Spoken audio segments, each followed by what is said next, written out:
人真的可以看见自己的前世吗？或许这是我们心底常常纳闷的问题。但我先问大家，你们有没有过这样的经历？这辈子明明是第一次去某个地方，比如去南部进香，或者出国旅游。当你站在一条从来没去过的巷子口，心里突然漏了一拍，涌上一股说不出来的奇怪感觉，就好像你曾经在那里住过很久，走过无数次一样。或者你有没有遇过一种人，明明是完全陌生的第一次见面，连名字都还不知道，但你看着他的眼睛，却感到一阵莫名的熟悉感。那种感觉不像是初次见面，简直像是跨越了几百年的老朋友重逢，甚至连他下一步要说什么你都能猜到。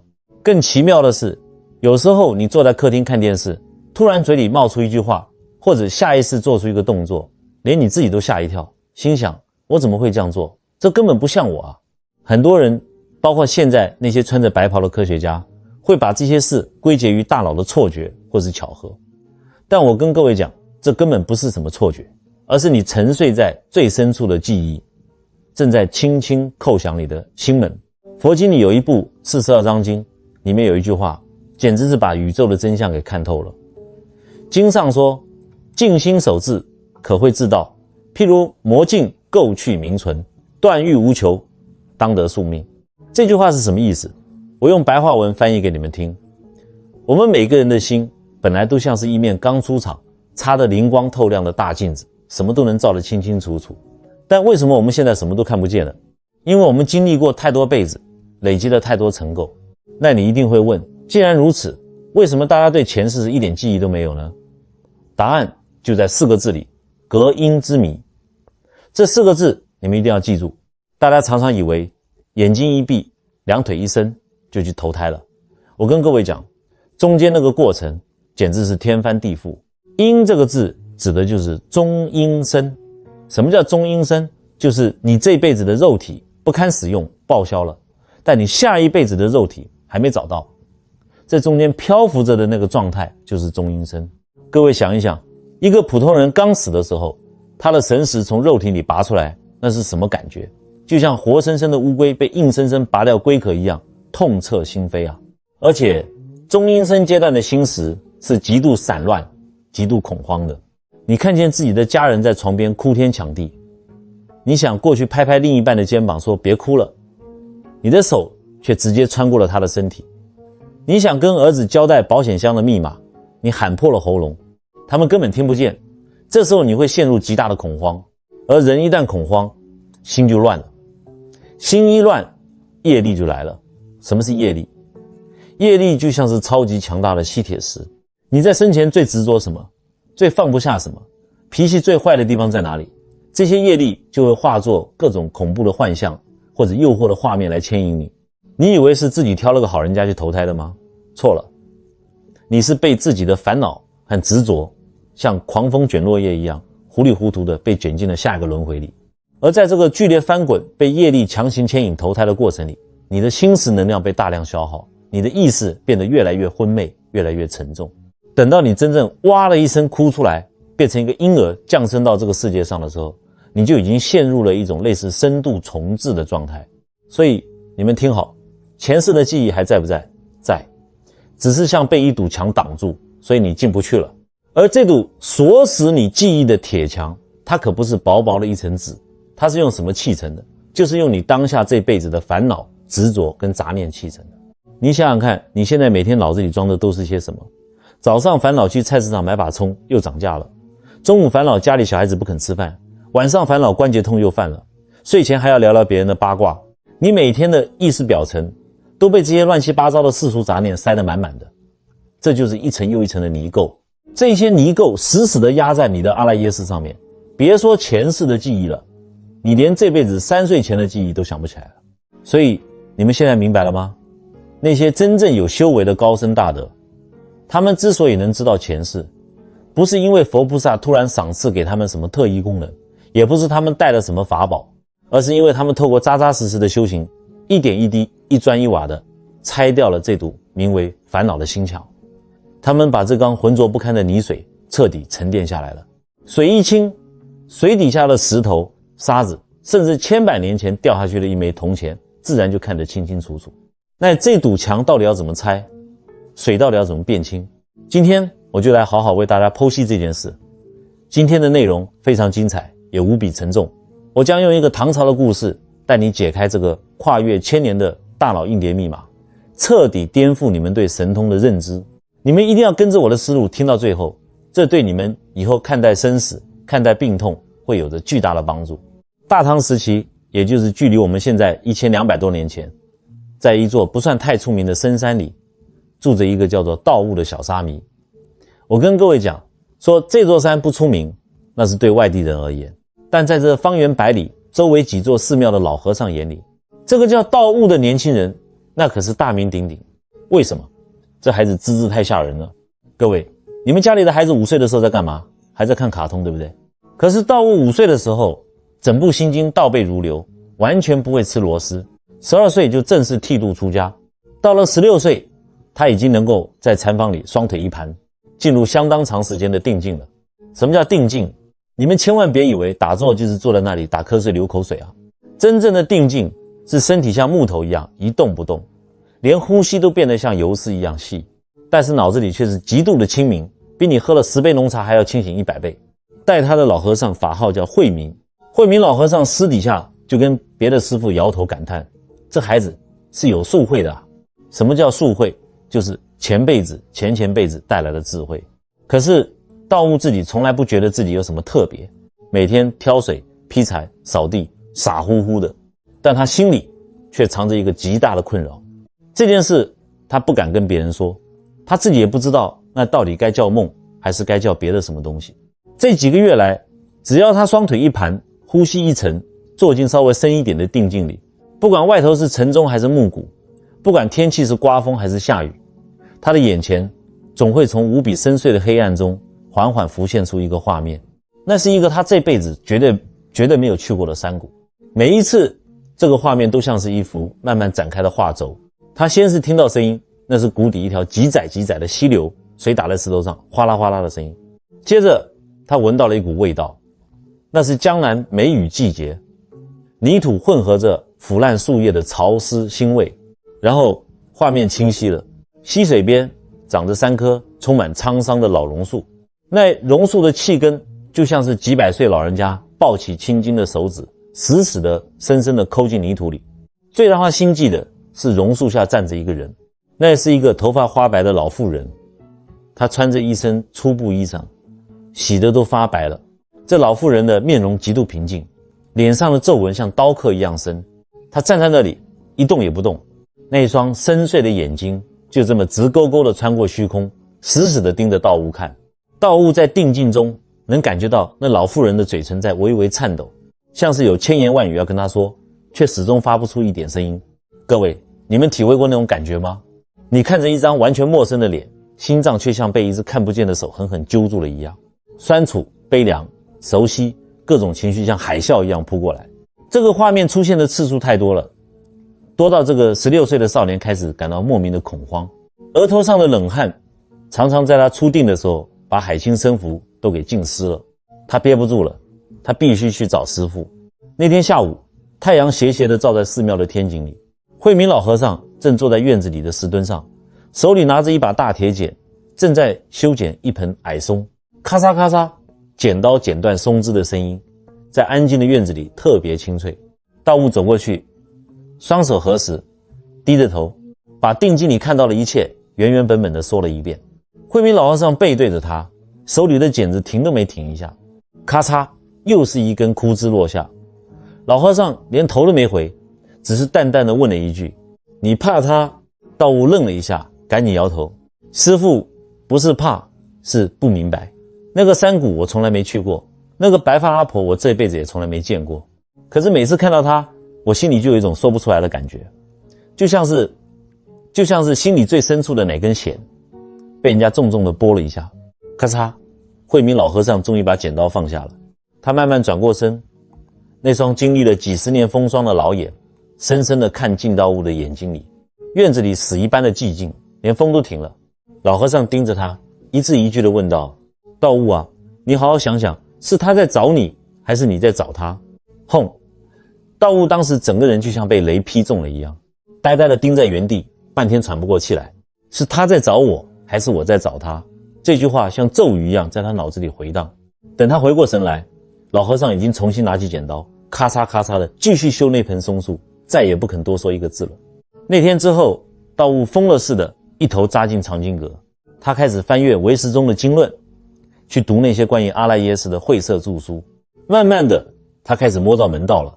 我在这里跟你们讲明白，佛家说一个人这一辈子、上辈子、上上辈子、生生世世你造过的业、经历过的痛苦、爱过的人、恨过的仇，全部都会变成一颗颗微小的种子，存在这个阿赖耶识里。肉身会死，骨头会烂，但这些种子永远不会消失，它们纹丝不动地躺在那里。为什么我们平时看不见？这就回到我前面讲的，因为我们凡夫的心太乱，像一缸被棍子疯狂搅动的泥水，你怎么可能看得见水底的东西？道悟恍然大悟，那个山谷，那个老妇人，绝对不是走火入魔产生的幻象，那是因为他的心透过这几年的打坐，水慢慢变清了，他阿赖耶识最底层的某些种子开始往上涌了。时间一晃，又过了2年，道悟18岁了。这2年里，他的定力越来越深，他甚至开始能摸到四禅的边缘了。各位，四禅是什么概念？那是连呼吸都快要停止，整个身体跟宇宙融为一体的境界。每次他从这种深定中出来，他眼里看到的世界都不一样了。树叶的绿色变得更脆，鸟叫的声音变得更立体，而那个定境中山谷的画面出现得越来越频繁，细节更是恐怖的清晰。他现在不仅能看见水，他连溪水底下长着青苔的鹅卵石都能数得清。他不仅能闻到泥土味，他甚至能闻到那老榕树皮剥落时散发出的那种苦涩的木头香气。而那个白发阿婆的脸离他越来越近，近到他能看清他眼角那颗小小的褐色老人斑。有一天傍晚，夕阳如雪，道悟刚从禅房里打坐出来，一推开门就看见慧明老和尚双手背在身后，像是一尊石像一样，早就站在门口等他了。老和尚看着他满头的热气，开口问道：你最近打坐是不是看见的东西越来越清楚，越来越收不住了？道悟点点头，把最近画面的变化一五一十地说了。慧明老和尚沉吟了很久，叹了口气，问道：道悟，你既然查了经书，那你现在告诉我，阿赖耶识底下的种子到底为什么会突然往上涌？道悟恭恭敬敬地回答：师父，徒儿查过了，因为心静了，那缸浑水开始变清澈了，所以压在水底的东西自然就浮上来了。慧明老和尚听了，先是摇了摇头，然后又点了点头。他指着天边快要落山的太阳，语重心长地说：对也不全对，单单是静还不够，你还少算了一个东西，这个东西叫做缘。老和尚凑近了一步，声音压得很低。当你的心干净到了一定程度，你底层的某些种子就会在那里苦苦等待，等到一个合适的缘分一碰到，它就会从最深处一路往上冲。他现在每天在你打坐的时候来敲你的门，不是因为别的，是因为时候到了。道悟的心狂跳起来，他一把抓住师父的袖子，急切地问：师父，那您告诉我，那个老妇人她到底是谁？那个缘到底是什么？慧明老和尚猛地把袖子抽回来，脸色一沉，厉声喝断了他：住口，你自己去找答案。这是老和尚第2次无情地拒绝给他答案。说完，老和尚头也不回地转身走了，留下道悟一个人站在暮色中。许多年后，当道悟成为一代高僧时，他回想起这天傍晚，他总是老泪纵横。他说，师父那2次残酷的拒绝是他这辈子收过最珍贵的礼物。你们知道为什么吗？我告诉你们，这就是修行的铁律。如果当天老和尚直接点破说：哎呀，那老太太是你上辈子的娘啦，那道悟顶多就是听了一个故事，他永远不会真正感受到因果轮回那种泰山压顶般的重量。有些东西别人嚼烂了吐给你，那是没有用的，你必须自己咬碎了和找血吞下去，那才是你自己的道。接下来的半年，道悟像疯了一样，彻底断绝了一切外援。他把心一横，准备去亲手推开那扇门了。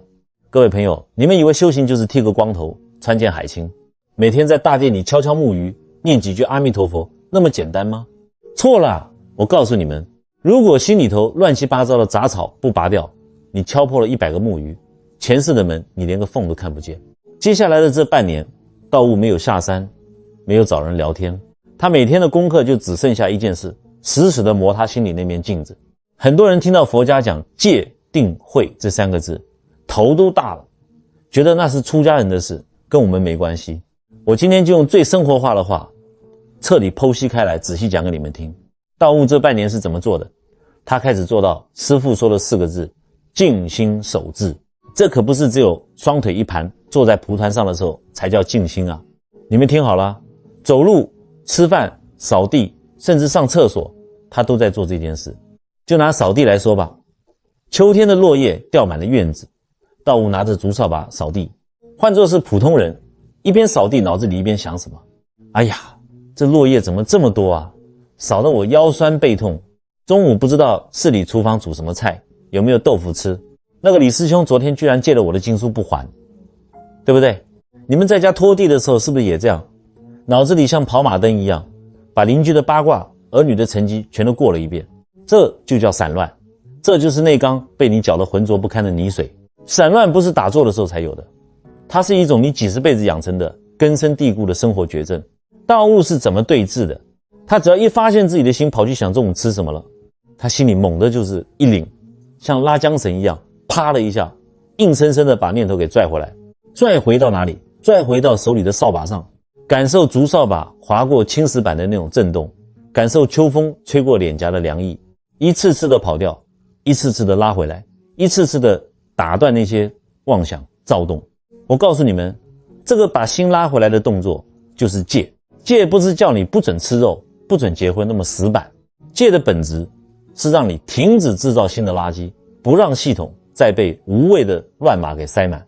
道悟开始给自己计时，起初1个时辰里面，他能真正做到心里一个杂念都没有，完全安住在当下的时间，不超过1炷香。那种跟自己几十辈子习气对抗的过程痛苦啊，就像是有千万只蚂蚁在骨头里爬一样，心里头痒啊燥啊，但他咬着牙撑下来了，因为他心里装着那个山谷，装着那个白发阿婆那双深邃的眼睛。慢慢的，他把专注的时间延长了半个时辰、1个时辰。再后来到了深冬，他整个清晨在院子里劈柴，斧头起，斧头落，连续几个小时，他的心里就像是一面完全没有风的平静湖面，连一丝丝的涟漪都没有。这就是定，水终于开始彻底清澈了。就在那半年最后的某个深夜，发生了一件让道悟这辈子下辈子生生世世都无法忘记的震撼事件。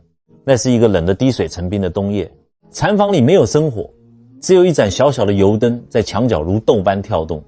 道悟披着破旧的棉袍，双腿盘在蒲团上，外头北风呼啸，但他的身体已经感觉不到冷了，甚至连呼吸都似乎停止了。那一夜他进入的定境比以往任何一次都要深，深到什么程度？深到一个他以前从来没有触碰过的维度。道悟后来跟人形容那个状态，我听了都觉得毛骨悚然。他说那感觉就像是一个人被绑着石头沉在几万尺深的海底，周围全是巨大的水压，很无边的黑暗。然后他开始往上游，游了很久很久，感觉肺都要炸开了。突然之间，啵的一声闷响，他穿透了水面。各位，他进入了另外一个空间，在那个空间里，没有昨天，没有明天，时间是完全不流动的。画面像狂风骤雨一样来了，而且这一次比以往任何时候都要清晰10000倍。还是那个山谷，还是那条窄窄的溪流，还是那3棵老榕树，但这一次绝对不是像在电影院看荧幕那种感觉了。道悟惊恐又震撼地发现，他自己就实实在在地站在那个山谷里。他低头一看，脚上穿着一双粗糙的草鞋，脚踩在湿漉漉的泥土地上，他甚至能感觉到那种黏糊糊的湿度。西风迎面吹过来，带着一股刺骨的凉意，激得他起了一身鸡皮疙瘩。他一转头，那老榕树皮剥落的苦涩气味直直地冲进他的鼻腔。这不是梦，这是绝对的真实。这时那个白发阿婆走过来了，踩着枯叶，脚步声那么清楚。他走到道悟的面前停下，两人距离不到1尺。阿婆依然没有开口说话，那双布满红血丝、深不见底的眼睛就这么看着他。就在两人对视的这一刹那，轰隆，就像是有个紧闭了几百年的千金生铁大门，在道悟的心脏最深处被猛地一把推开了。紧接着，不是一幅画面，两幅画面，而是像一座巨大的水坝突然被炸开了一个缺口，记忆排山倒海地涌了进来。起初只是细细的一线，像是一滴墨水滴进清水里，然后越来越大，越来越急，带着几百年的狂风暴雨，带着生生世世的恩怨情仇，直接灌进了他的脑海里。那些他以为早就灰飞烟灭的过去，那些他被隔音之谜死死锁住的密码，在这一刻，在界定会这把万能钥匙的扭动下，咔嗒一声，全盘解锁了。那堵墙塌了，道悟站在原地，浑身剧烈的颤抖着。他看见了，他终于知道这个山谷是哪里，他也终于知道眼前的这个白发阿婆到底是谁了。各位，接下来道悟看到的画面，我保证会彻底打碎你们对看见前世那种浪漫、好玩，甚至带着一点虚荣的幻想。当记忆的大门被推开时，根本不是像你们在电视上看到的那样，一幕一幕像放电影一样播过去。不是的，那是真正的身临其境，这叫做宿命通的现前，他是实实在在的重新活过了一遍。那一刻，道悟看见了，他看见那个山谷里有一个皮肤晒得像黑炭，双手布满老茧的年轻男人，正挥着一把破旧的锄头，在干硬的旱田里死命地刨着，汗水流进男人的眼睛里，辣乎乎的疼。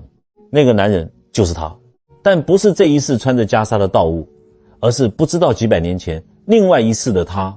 然后他看见了那个白发阿婆，阿婆手里端着一个缺了个大口子的破粗陶碗，里面装着半碗浑浊的水，颤巍巍地走到田埂边递给他。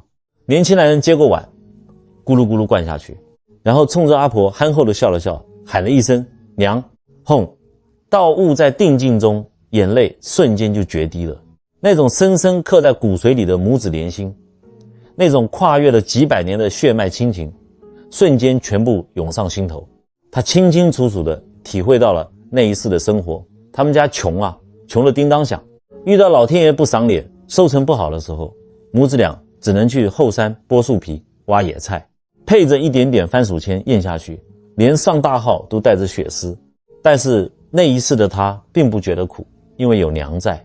只要回家能看到那盏如豆的油灯，能吃到娘煮的一碗热汤，他就觉得这辈子值了。可是人100岁年老之后，哪有不走的？画面一转，道悟看见了那一世的终点。那是一间四面漏风的茅草屋里，空气中弥漫着一股熬烂了的廉价草药味，还有一股人快要走的时候那种死气。老母亲躺在破草席上，已经瘦得只剩下一把骨头了。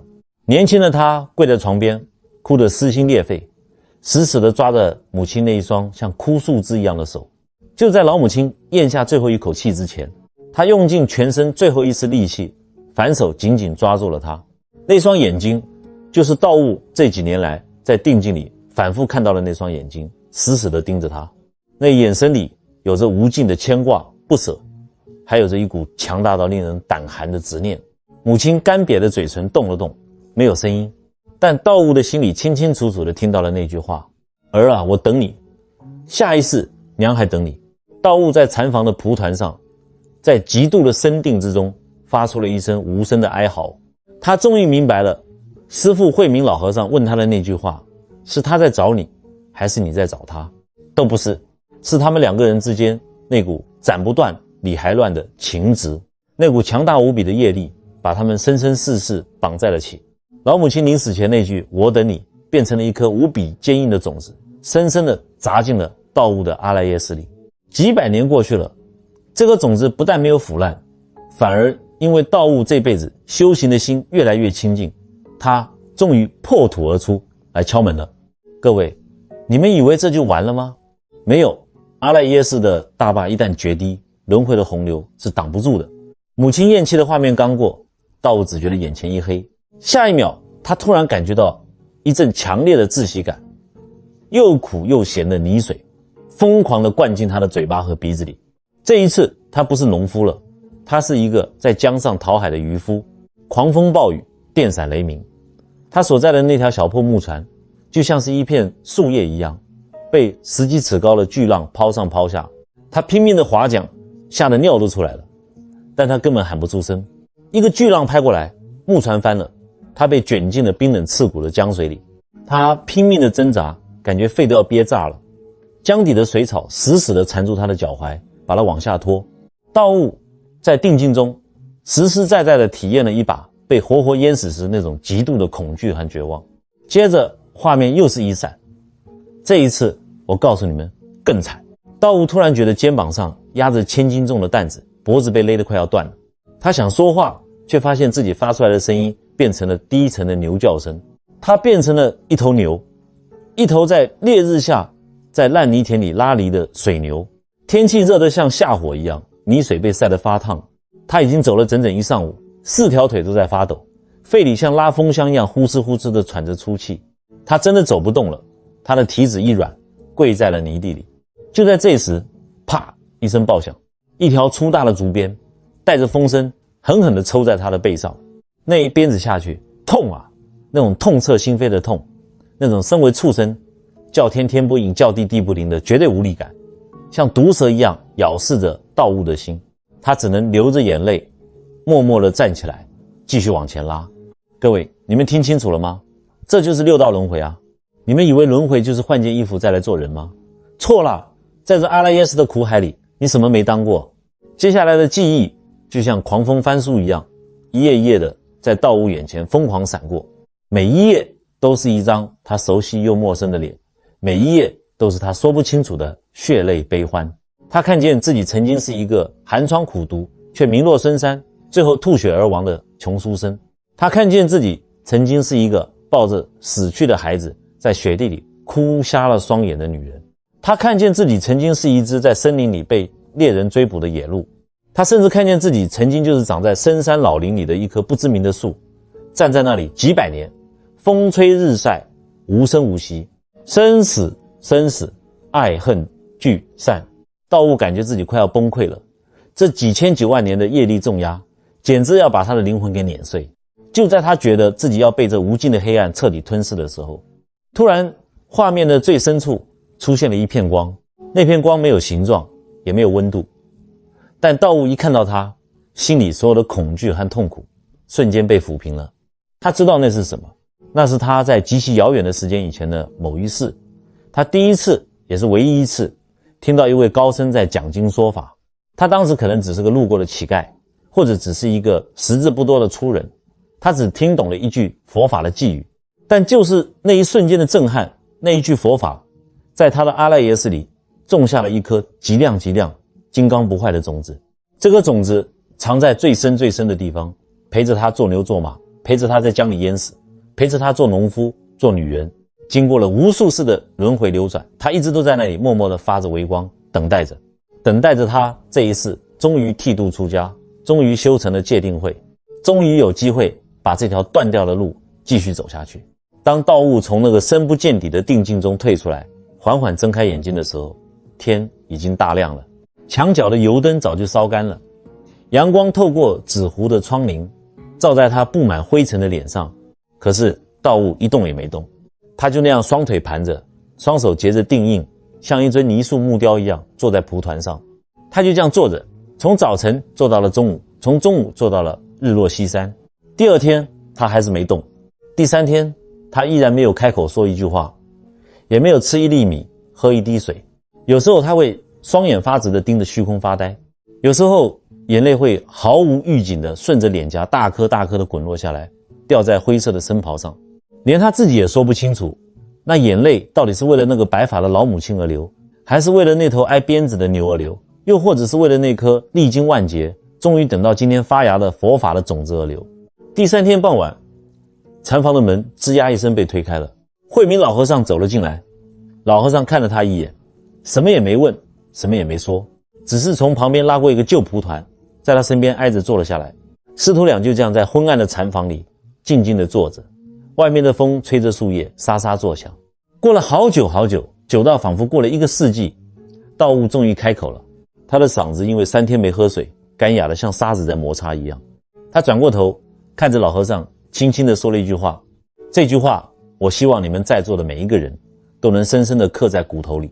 道悟说，师父，我明白了一件事。慧明老和尚微微点了点头。道悟的眼眶又红了，他一字一顿无比艰难地说，知道前世不是让人变得更厉害，是让人变得更沉。慧明老和尚沉默了一会儿，转过头看着这个18岁就已经仿佛活了几万年的徒弟，眼里闪过一丝欣慰的泪光。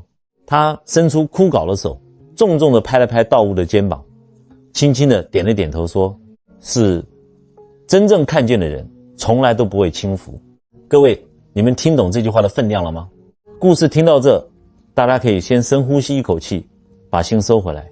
听完道悟的故事，我们再回头看看现在的社会，有多少人去找人做什么？前世催眠，一坐下来就问老师啊，我这辈子这么有气质，你帮我看看我上辈子是不是哪国的公主啊，是不是骑马打仗的大将军啊？拜托，当你真正透过那堵无名之墙看清楚了这轮回的真相，你只会感觉到一股泰山压顶般的恐惧和沉重，那里面装的全是你逃不掉的业力。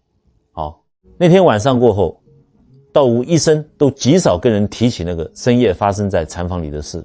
几天后，他的一个师兄平时就爱嚼舌根，好奇地跑来问他：道悟啊，你这3天把自己关在房里到底怎么了？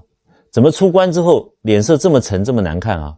道悟停下扫地的动作，看着手里的扫把想了很久很久，最后他只平静地说了一句话：我看见了一些事情，这让我知道我以前真的浪费了太多的时间了。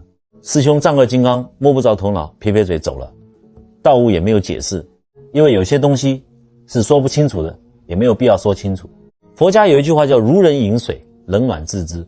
真正的修行体验，真正的业力重量，从来就不是可以靠别人嘴巴讲故事来转移的，它必须是你自己脱了鞋，走进那个烂泥地里，自己去感受到那种痛，自己去承担起那个重量。现在我知道你们心里一定有2派声音，一派人听得冷汗直流，觉得这因果轮回实在是太可怕了。另一派人呢，心里可能还在嘀咕：尼斯啊，你讲得好听，但一个人在那边闭着眼睛盘腿坐几天，看见几个画面，这到底是修行的真本事，还是他自己脑子里想出来的幻觉啊？这个问题问得好，非常好。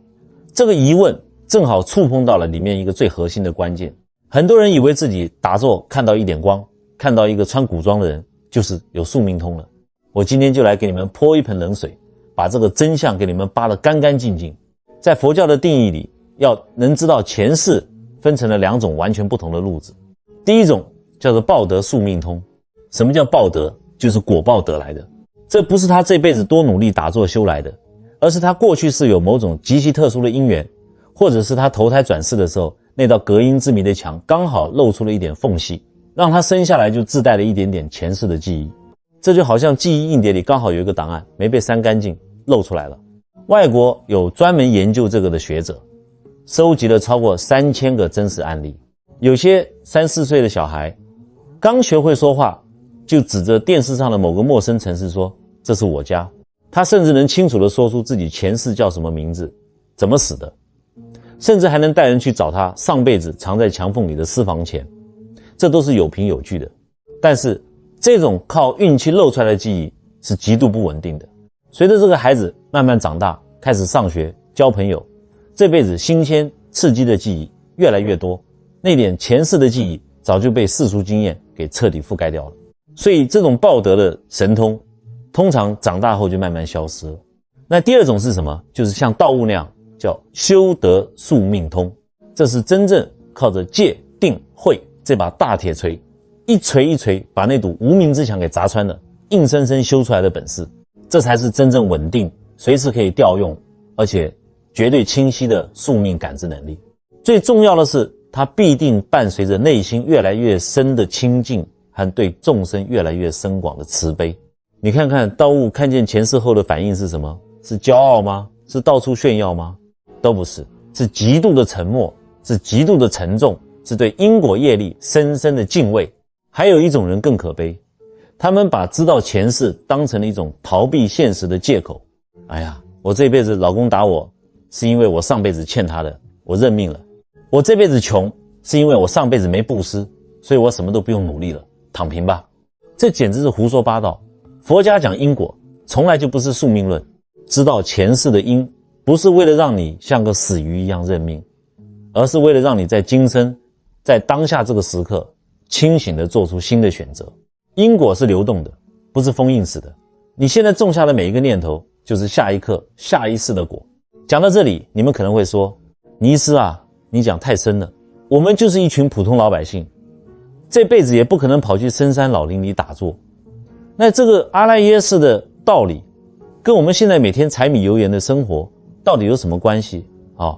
关系太大了，这简直就是你们下半辈子甚至下一辈子的保命符。如果今天我们所做的每一件事，起的每一个念头统统像档案一样被存进阿赖耶识这个超级大硬碟里，这意味着什么？意味着你今天在菜市场为了5块钱跟摊贩吵架，心里暗骂人家，叮的一声，一颗充满怨恨的黑种子存进去了。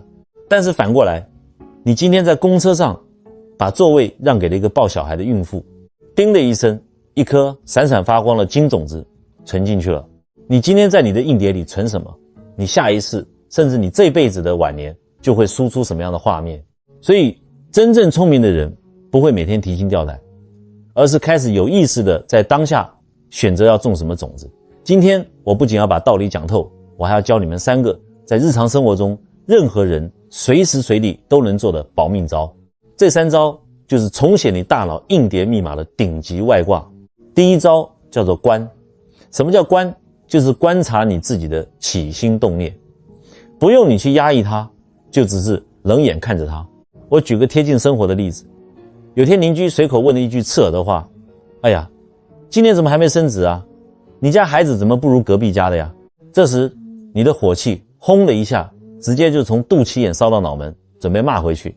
就在这千钧一发之际，停住，你不要顺着那个怒气去开口，你在心里往后退一步，看着自己说，哎呦，我生气了。